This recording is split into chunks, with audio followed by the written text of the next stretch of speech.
Welcome. In this video I will show you how to update software on your Philips PFS6939 TV.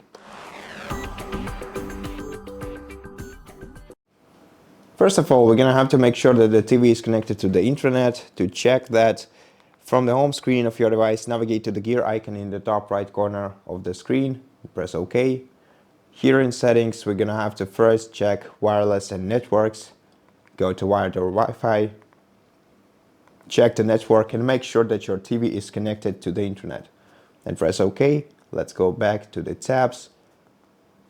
And let's select the last tab on the list, which is the Update Software tab. Here, select Search for Updates and select Internet.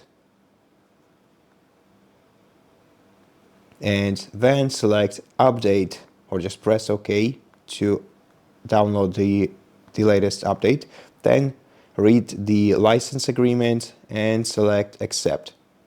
Click Start and then wait until your software update is downloaded. Then it's gonna have to be installed and your TV is going to restart several times during this process.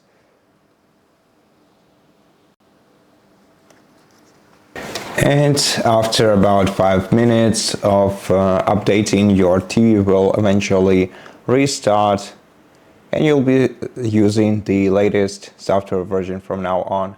And that's how you update your software. So thank you so much for watching this video. If it helped you, please consider subscribing to our channel, leave us a like and comment below. And I'll see you in the next one.